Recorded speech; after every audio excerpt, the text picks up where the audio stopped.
Kita sekarang di Sungkai, di area Bazar Melayu. Ni dia.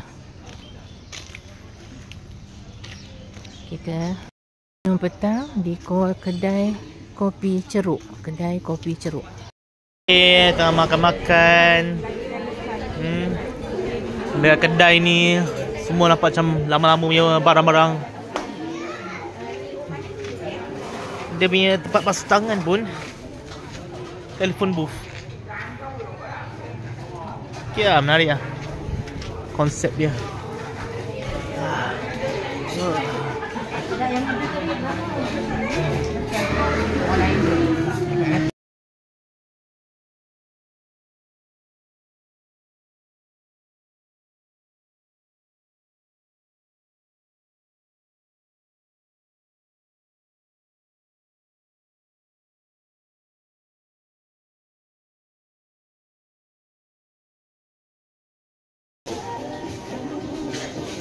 Ni orang Perak panggil sia.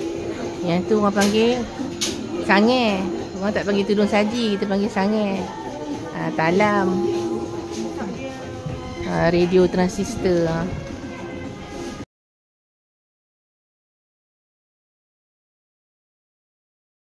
Ini kita panggil robot lauk. Gerobok lauk.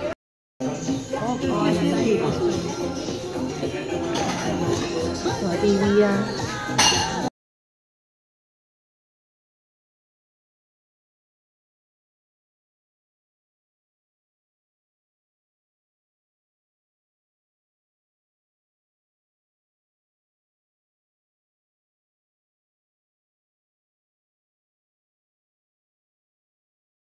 Meja dia daripada mesin jahit. Kita tengok meja kan. Meja kita ni dia buat daripada kaki mesin jahit.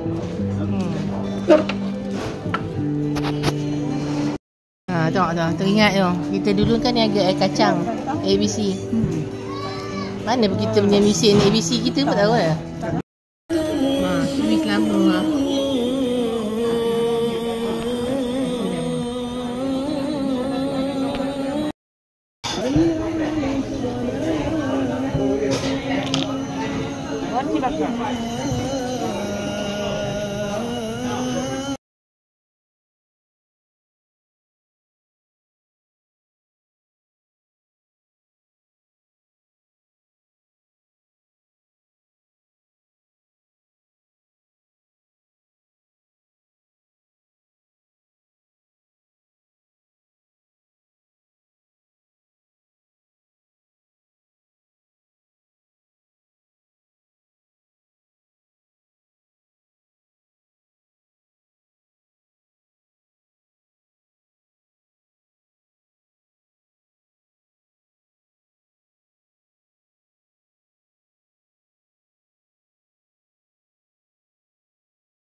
Kedai kopi ceruk.